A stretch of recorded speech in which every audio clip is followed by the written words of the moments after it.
Skulls and Bones? Once again, I'm here with the man, the myth, the legend, Bobby Blitz. How the hell are you, sir? Good. You know, legends mow their own lawns on the weekend. This is I true. hope you know that, yeah. But you have a legendary lawn, then. That's correct. It's very small and doesn't grow as well as I do. But this is true, man. Obviously, the last night of the tour, yeah. Symphony X, family, everybody's been looking forward to this show.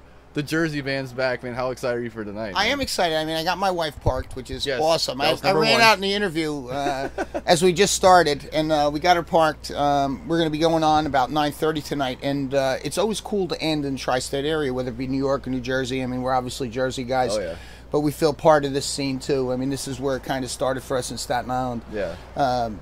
But now playing in Manhattan to really the biggest show we ever did in our history. I mean, after 30 years, these are the most tickets that we've ever sold. So, well, us and Symphony, obviously, but with our name attached to it. So it's exciting to know that it still grows after 3 decades. Yeah. Well, you guys don't suck, so it's obviously people aren't going to come up if you suck. You know? Isn't that great? Somebody tells you, are they good? Well, they don't suck.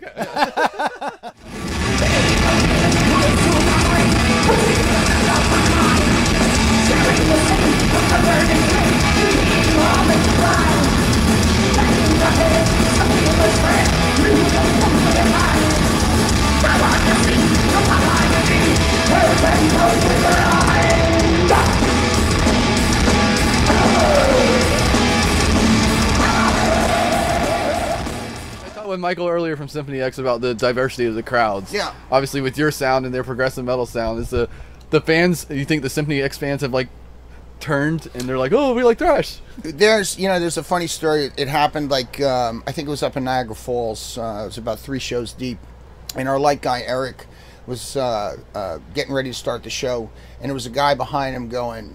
We came out after Symphony, and this guy was yelling, "You suck, you suck." Bring X, Symphony X. And he said by the end of the show, this guy was the loudest Overkill. So, I think that, if that's a testimony to that it's worked at least once for sure, I think that people are open-minded enough to accept both. Yeah. So. No, that's awesome. Well, you've obviously had a busy year of touring, and you released the Historikill of the, was it 95 to 2007 records? Yeah, yeah. And I read in an interview that you called it like the dark years of Overkill, quote unquote. What did you mean by that? Well, I think it's it was the dark years of metal. I mean, from somewhere in the early 90s when grunge came out, it really stomped, any type of youthful exuberance that metal had. It became really, it kind of trumped it and went over the top of it. And I think that when you saw 93, 95, 97, you saw a lot of bands go home, and live in the basement, wonder why people don't appreciate them anymore. And mow their own lawns. Mow their own lawns. Mow their dad's lawn. Yeah, exactly. Well, I think the point with regard to the darkness of that statement is that it wasn't easy to do. It wasn't popular, but it was, it was never really a consideration for us to stop. All we did was, we pulled our fences in and we retooled ourselves, and got deals once the majors said, oh, it was great having you, but take it easy. Who are you again, And we found deals with record companies like CMC and Spitfire, and these guys still were doing, great things with the metal scene, but it was underground, so it was much darker. It wasn't at the street level, and it wasn't getting the spotlight, So I think that it's, really kind of a testimony there that when it is kind of a darker era, that just because it's not easy doesn't mean it's not worth it. Yeah. That's really was the idea about it. And since that era's been over, so let's say post 2005, I think a lot of younger people have come in, and if you want an instant catch-up on what happened in the 90s or a representation of it, Historikill is what it's all about. It's like a refresher course of 95 through 2007. Yeah, that's really cool. And obviously, every time I talk to you, it seems like you guys are still writing, and there's obviously talk about the new record already, the 18th studio. Like, does that like blow your mind? Like 18th studio? Not really, because I'm old. Fair enough.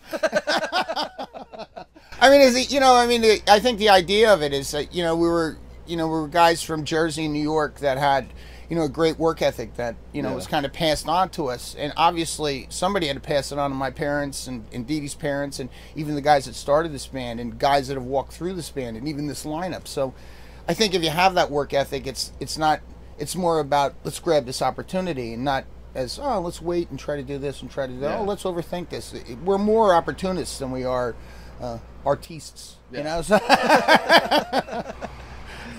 So what would you say is the timeline for it? Can we expect it next year, or is it still like too early to say? Yeah, we're shooting for October of 2016. Nice. I mean, that's, you know, a release date time. I mean, we're going to start demoing stuff come early next year. We're going to go to South America first because we just like doing that. Yeah, I mean, it's just fun. It's off the hook down there.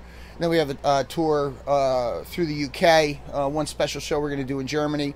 But during that process, stuff will be being recorded and being written and rewritten. So it's never this, you know, distinct timeline process for us. It's kind of say, okay, let's start, and then all the shit we've collected since White Devil Armory starts, you know, just starts showing itself. You know, it starts coming out. It's you know, we planted the seeds. Now now you see the leaves coming out of the ground.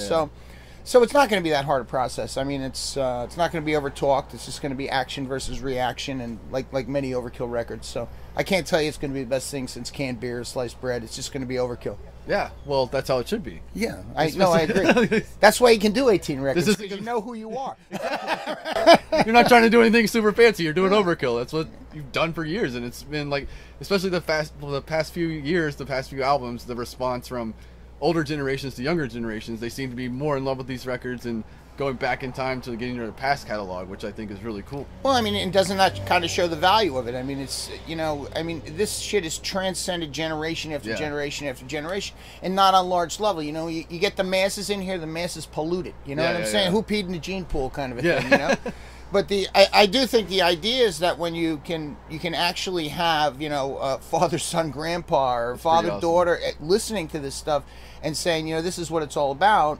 For us, I mean, that's something that's pretty special. Yeah. You know, I mean, you know, because we're metalheads before we're Overkill. Yeah. You know what I mean? That's why it kind of works for us. We have the right priority there. So I mean, we appreciate obviously the support, but we're also supporters of such. Yeah. So maybe that's the key to this, is just don't have that identity crisis and you know, be one of the dudes. You know. And you guys have so much fucking fun on stage. It's like, it's just every time it's just a good fucking time. I love seeing it. This is my drug, man. This is it.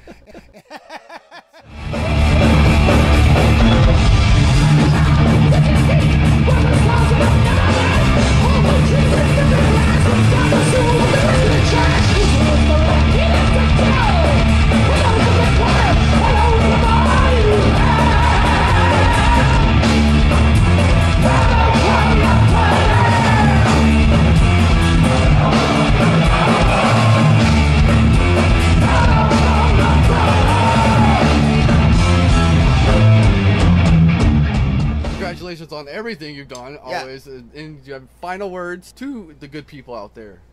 Good to see you. This is Bobby Blitz from Overkill. You're in the right place. Stay there. And I did not say y'all at one time in that interview. You sound way better, man. Thanks. Am I turning? From that Best Buy? Yeah, from that Best Buy? You and your rebel yell? Yeah. I'm turning, man. He's turning to a street punk. Yeah. Oh, man. Always a pleasure, Bobby. All right. Love you, brother. Yeah. Overkill, support the legends. That mother lines.